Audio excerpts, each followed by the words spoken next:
Le rover Curiosity de la NASA vient de passer devant quelque chose d'étrange sur Mars. On dirait les écailles d'un reptile cosmique géant. Mais alors que certains célèbrent la découverte d'une forme de vie inconnue, les scientifiques secouent la tête. Cette découverte était inattendue. Le rover parcourait la planète rouge quand il est soudain tombé sur une étrange surface rocheuse. Il s'est arrêté, a tourné ses caméras et a commencé à prendre des photos. Sur celle-ci, le sol était couvert de motifs répétitifs en forme d'écailles, de vastes polygones s'étendant à perte de vue. Fait intéressant, Curiosity n'y est même pas allé exprès. Il retournait examiner un cratère voisin lorsqu'il est tombé sur cette formation. Les scientifiques disent avoir déjà vu des motifs similaires, mais jamais aussi marqués. Ces écailles s'étendent sur plusieurs mètres, couvrant une vaste zone. Le rover prend donc d'autres photos, scanne les roches et collecte des données chimiques pour comprendre comment ce reptile s'est formé. La théorie principale est que cette région écailleuse pourrait être les restes d'une boue ancienne. Il y a plus de 3 milliards d'années, Mars n'était pas ce monde sec et froid d'aujourd'hui. Elle a pu avoir de l'eau courante, peut-être même des lacs ou des rivières. Sa surface a pu être mouillée, puis s'être asséchée, et cela a pu se répéter maintes fois. Chaque cycle fissurait un peu plus le sol jusqu'à ce que ces motifs en écailles se forment. Si c'est vrai, cela pourrait signifier que Mars a pu abriter la vie. Curiosity a trouvé cette formation en se dirigeant vers un cratère de 10 mètres appelé Antofagasta. Les scientifiques pensent que ce cratère pourrait contenir des composés organiques, les briques de la vie. Parallèlement, le rover Perseverance de la NASA fait ses propres découvertes. Il a repéré des roches au motif de léopard dans le cratère Jezero. De tels motifs sont souvent liés à d'anciens microbes. En juillet 2024, le rover a foré une roche nommée Cheyava Falls dans le cratère Jezero. La zone était autrefois une vallée fluviale de 400 mètres de large, où l'eau se jetait dans le cratère. Perseverance a prélevé un échantillon nommé Sapphire Canyon. Dans cet échantillon, les scientifiques ont trouvé des biosignatures potentielles d'une ancienne vie microbienne. Bien sûr, cela ne signifie pas que la vie a été confirmée. Les scientifiques ont encore besoin de données pour en être sûrs, mais c'est un indice majeur. La roche s'était formée à partir d'argile et de limon. Sur Terre, ces matériaux préservent très bien les minuscules formes de vie. Elle regorgeait aussi de carbone organique, de soufre, de fer, aussi appelé rouille, et de phosphore. Ensemble, ces éléments auraient pu créer l'environnement idéal pour la survie des microbes. Mises bout à bout, ces découvertes rendent l'image de plus en plus claire. Mars n'a peut-être pas toujours été une planète sans vie. Elle a pu autrefois avoir de l'eau, des saisons changeantes et peut-être même la vie. Il y a des tonnes de choses étranges sur Mars. Des cuillères, des nouilles, des portes et même des visages. Sont-ils vraiment juste des cailloux? Et par ailleurs, ce n'est pas la seule planète de notre système solaire qui soit remplie de choses mystérieuses. Découvrons-les ensemble. Récemment, on a découvert une chose étrange sur Mars qui s'apparente à un objet lisse, semblable à une cuillère. Il s'est attiré pas mal d'attention après avoir été repéré par le rover Curiosity de la NASA. La roche, avec son manche et sa tête arrondie, semble flotter sur la photo. Les internautes demeurent perplexes quant à ce que cela pourrait bien être. Certains plaisantent en avançant qu'il s'agirait d'une quille de bowling martienne, ou même d'un chausse-pied laissé par une civilisation extraterrestre. Mais Andrew Good, le porte-parole de la NASA, dit que ce n'est rien de si excitant. Il semblerait que ce ne soit qu'un rocher façonné par le vent au cours d'une longue période. Ce type de roche aux formes étranges est commun sur la planète Mars. On les appelle des ventifacts. Un ventifact est une roche qui peut être gravée, creusée ou lissée par les minuscules particules charriées par le vent. On trouve généralement ces types de roches dans des endroits secs où il n'y a pas beaucoup d'arbres ou de végétation pour arrêter les courants aériens et où beaucoup de sable est emporté. Parfois, le vent peut donner à ces ventifacts des formes vraiment étonnantes, comme ces rochers en forme de champignons que l'on peut observer dans le parc naturel du désert blanc égyptien. Ces roches ressemblent à la maison des Schtroumpfs, car le vent érode la partie inférieure plus rapidement que le sommet, leur donnant cette forme allongée. Les ventifacts ne sont pas les seules roches martiennes dignes d'intérêt. Regardez plutôt ces séries de pointes à l'aspect irréel qui émergent de la surface rouge. Le rover Curiosity les a découvertes lors de l'exploration du cratère Gale sur Mars. Elles ont rapidement captivé l'attention de tout le monde. Ces structures torsadées, semblables à des pointes, ressemblaient à une porte vers un autre monde.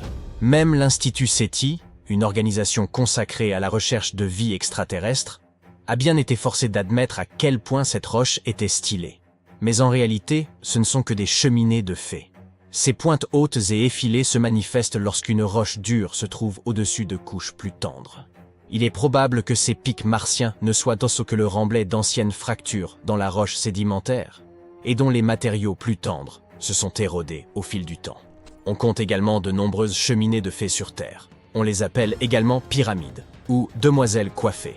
On peut en trouver dans des régions telles que Bryce Canyon, en Utah, ou même dans les Hautes-Alpes.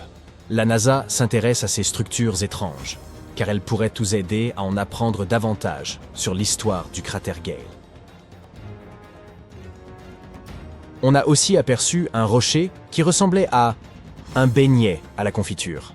Il a été baptisé Pinnacle Island après avoir été repéré par les caméras de la NASA.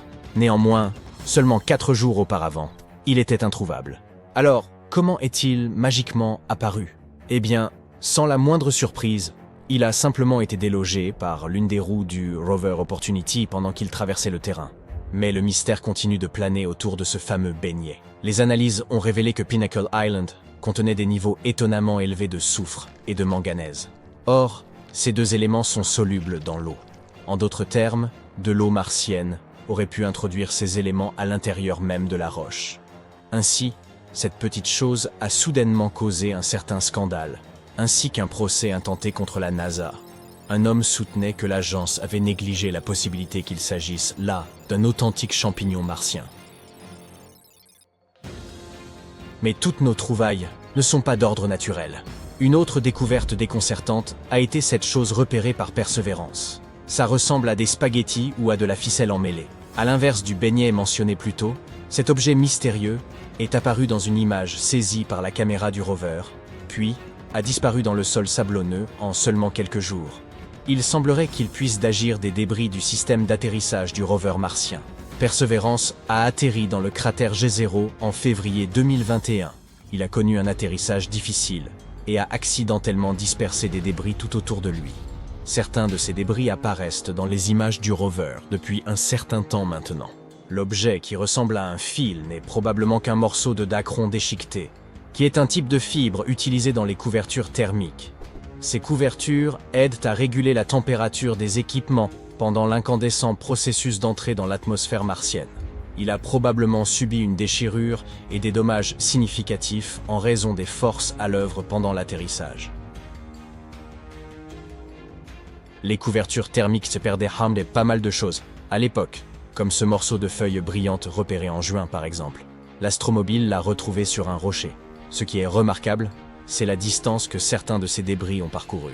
Le rover a atterri à environ 2 km de l'endroit qu'il explore actuellement, et c'est probablement parce que le crash a projeté les débris dans les airs, et que les vents martiens les ont emportés sur une telle distance.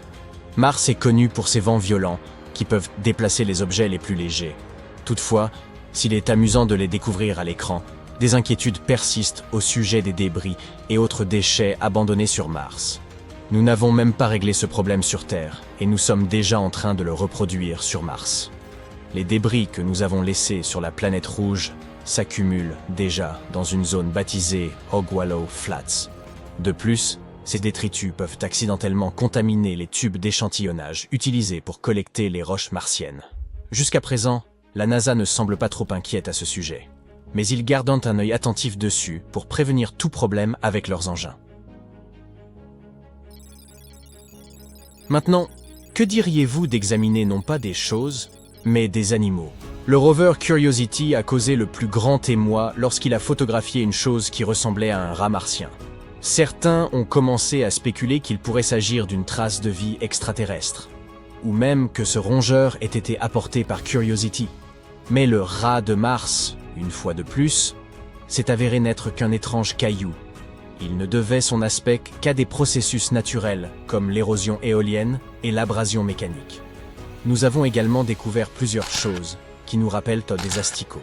Curiosity a pris cette photo d'une formation ressemblant à des vers qui se tortillent à travers le paysage martien. En dépit de sa petite taille, cette formation se distingue par sa forme unique et sa texture rugueuse. Elle est probablement faite d'un matériau durable, résistant à l'érosion constante de la planète. Et enfin, notre découverte la plus mystérieuse est le visage de Mars. Cydonia Mensae est une région de Mars qui a captivé à la fois l'intérêt scientifique et celui du public. Elle se trouve dans l'hémisphère nord de Mars et se situe entre des régions constellées de cratères au sud et des plaines relativement lisses au nord. Il existe une théorie selon laquelle les plaines du nord auraient pu être autrefois des fonds marins. Peut-être Cydonia était-elle autrefois une zone côtière? Cet endroit déborde de caractéristiques aussi intéressantes que magnifiques, et qui nous apprennent beaucoup de choses sur l'histoire de la planète rouge. Mais sa particularité la plus intéressante reste le visage martien. Cette chose a suscité la plus grande attention depuis qu'elle a été repérée par l'orbiteur Viking 1 en 1976. Certains croyaient que c'était la trace d'une civilisation martienne depuis longtemps disparue. Au début, la NASA l'a rejeté comme n'étant qu'un jeu d'ombres et de lumière. Mais après quelques analyses, il s'est avéré que c'était, oui, encore un rocher. Nous avons également vu un visage d'ours, capturé par la caméra High Resolution Imaging Science Experiment. Dans cette image, on peut observer une faille suivant un motif circulaire, et qui ressemble à la tête d'un ours, avec deux petits cratères formant les yeux et une aspérité en forme de V qui en compose la truffe. Cette tête s'est probablement formée parce que quelque chose de lourd s'est retrouvé sur un ancien trou dans le sol. Celui-ci était rempli soit de lave, soit de boue. Le relief ressemblant à un nez est, quant à lui, censé provenir d'une éruption. Mais pourquoi continuons-nous de voir ces choses étranges sur Mars? Parfois, notre cerveau peut nous leurrer et nous laisser voir des choses telles que des visages ou des objets dans les rochers et la nature. Mais tout cela n'est qu'une illusion, appelée pareidolie. La pareidolie est un phénomène psychologique qui nous laisse voir des motifs ou des formes familières, surtout des visages, là où il n'en existe aucun. Cela se produit parce que lorsque le cerveau est confronté à quelque chose qu'il ne reconnaît pas ou ne comprend pas immédiatement, il essaie de se rappeler des choses qui y ressemblent le plus. Il perçoit ainsi des motifs, des textures ou des sons étrangers comme quelque chose de significatif et de reconnaissable. C'est pourquoi une chaise avec des vêtements dessus peut ressembler à une figure d'épouvante pendant la nuit. Cela vous fait également voir des visages ou des formes dans les nuages, ou déceler des sons reconnaissables et même des mots dans un bruit incongru. C'est une preuve fascinante de la complexité de notre perception. Mais nous devrions également nous prémunir contre cela, et ne pas trop laisser courir notre imagination. Mars est la cousine spatiale de la Terre. 4e planète de notre système solaire, elle fait environ la moitié de la taille de notre boule bleue. Elle possède également 2 petites lunes, Phobos et Deimos. Ces lunes ont la forme de pommes de terre. Phobos est un personnage dramatique qui se rapproche de Mars et prévoit un atterrissage en catastrophe dans une 50aine de millions d'années. Deimos est beaucoup plus calme et se tient à bonne distance de Mars. Mars a été surnommée la planète rouge, en raison de sa surface rouge rouille. Cette couleur était si vive qu'elle fut repérée par les astronomes il y a de nombreuses années. On peut même parfois la voir à l'œil nu dans le ciel, sous la forme d'un petit point écarlate. Cette planète a peut-être des allures chaleureuses, mais en réalité, c'est un désert très froid. Les températures peuvent y descendre jusqu'à 153 degrés Celsius. Mais n'a-t-elle jamais été qu'un désert rouillé? En fait, non. Les scientifiques pensent qu'il y a bien longtemps, cette planète était peut-être semblable à la nôtre. Voici Curiosity, le rover détective du Jet Propulsion Laboratory de la NASA. Les scientifiques veulent à coup savoir sur le climat, le paysage et les autres caractéristiques de la planète. Curiosity est un robot de la taille d'une voiture. Il pèse environ 900 kg. Il a entamé son voyage le 26 novembre 2011 et il a réussi à se poser sur Mars le 6 août 2012. À l'origine, la mission de Curiosity devait durer 2 ans, mais elle se poursuit encore aujourd'hui. Curiosity est en fait un laboratoire spatial sur roues. Il est équipé de caméras, de spectromètres, de détecteurs de radiation et de capteurs pour étudier l'environnement martien. En se déplaçant, Curiosity rembobine l'histoire de Mars. Au cours de sa mission, notre rover a découvert quelque chose d'incroyable. Des traces de lacs et de rivières datant d'une époque lointaine. L'endroit préféré de Curiosity pour s'amuser est le cratère Gale. Il s'agit d'une oasis martienne préhistorique où l'on pense qu'il y avait jadis de l'eau. Il y a une énorme montagne au milieu, le mont Sharp. Cet endroit est plus haut que 10 tours Eiffel empilées les unes sur les autres. Il contient des couches de roches qui renferment tout un tas de secrets. Récemment, les scientifiques ont repéré quelque chose de formidable en étudiant les données de Curiosity. Des fissures de boue. Qu'y a-t-il de si surprenant? Il ne s'agit pas de n'importe quelle fissure. Ce sont des messages du passé. Elles signifient que le sol martien s'humidifiait puis s'asséchait alternativement. Lors des phases de séchage, la boue du sol se rétrécissait et se fissurait, créant ces jonctions en forme de T. Il semblerait d'ailleurs que le sol martien ait connu plusieurs cycles d'humidité et de sécheresse. Cela se serait produit jusqu'à 10 fois. Ainsi, les jonctions ont pris la forme de fissures en forme de I. Lorsqu'un groupe de fissures en forme de I s'assemble, elles forment un motif super cool, quelque chose comme un patchwork d'hexagones. On dirait des nids d'abeilles ou la peau d'un dragon. Chacun de ces hexagones a la taille d'un bonbon.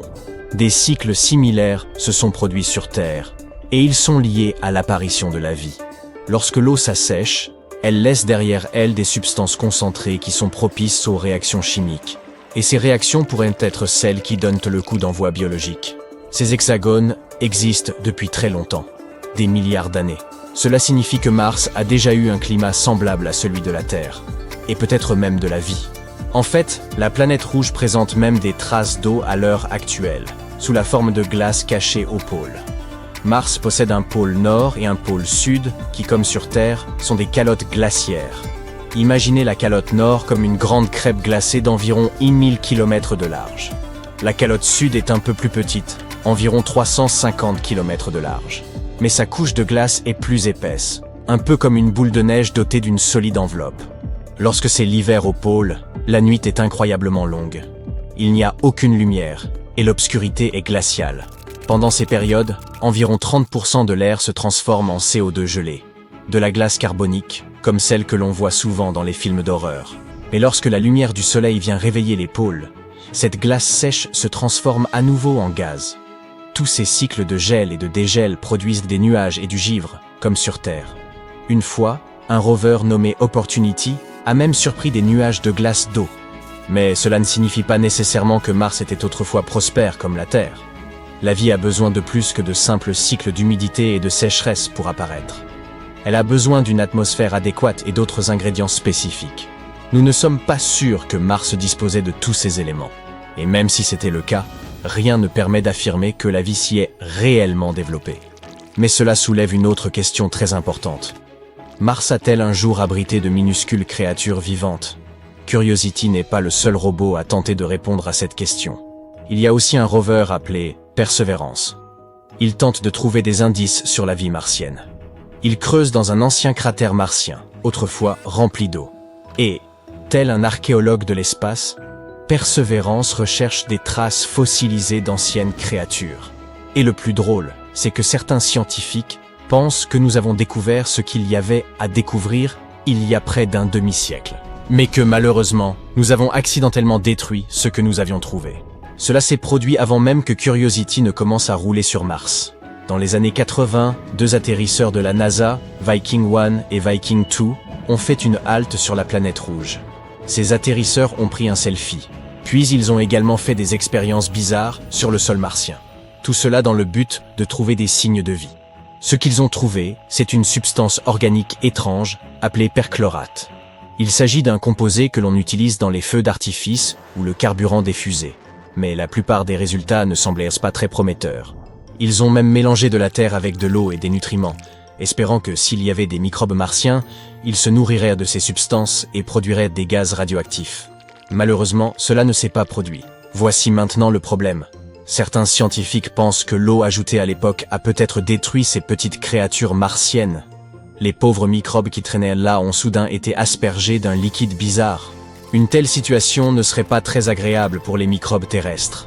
Ils vivent à l'intérieur de roches et absorbent l'eau présente dans l'air. Verser de l'eau sur eux serait un véritable désastre. Alors, bien sûr, leur donner des nutriments après ça ne servirait à rien. Si vous avez survécu de justesse à un déluge, vous n'êtes probablement pas d'humeur à festoyer. Les cellules de ces hypothétiques créatures martiennes contiennent peut-être du peroxyde d'hydrogène, qui leur permettrait de survivre dans un environnement extrême. Si c'est le cas, cela pourrait expliquer les résultats des expériences. Les instruments ont chauffé les échantillons. Donc, s'il y avait du peroxyde d'hydrogène, il aurait explosé, éliminant les petites bêtes et détruisant instantanément leur environnement. Imaginez à quel point ce serait ridicule s'il s'avérait que nous avons accidentellement détruit les seuls signes de vie sur Mars. Idéalement, nous aurions besoin d'une nouvelle mission sur Mars pour tester cette théorie. Espérons qu'elle ne soit pas confirmée. Quoi qu'il en soit, le voyage n'est pas terminé.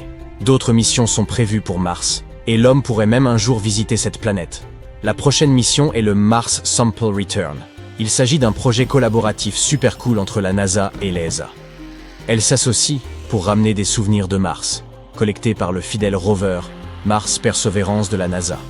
Il y aura tout un tas de vaisseaux spatiaux. Ils travailleront ensemble pour ramener ces précieux échantillons martiens. Les échantillons devraient arriver sur Terre au début ou au milieu des années 2030. Mais nous n'allons pas nous arrêter en si bon chemin. Nos missions martiennes sont une sorte d'échauffement pour une aventure encore plus grande. L'exploration des lunes glacées de Saturne et de Jupiter. Ces lunes cachent des océans sous leur surface, et qui sait quels secrets ils recèlent. Mais qu'il s'agisse de Mars, de lunes glacées ou d'autre chose, notre quête de vie extraterrestre se poursuit. En outre, nous commençons lentement à trouver de plus en plus de matériaux organiques sur Mars. Et peut-être qu'un jour, nous trouverons enfin des microbes dans notre système solaire. Espérons-le et restons à l'écoute.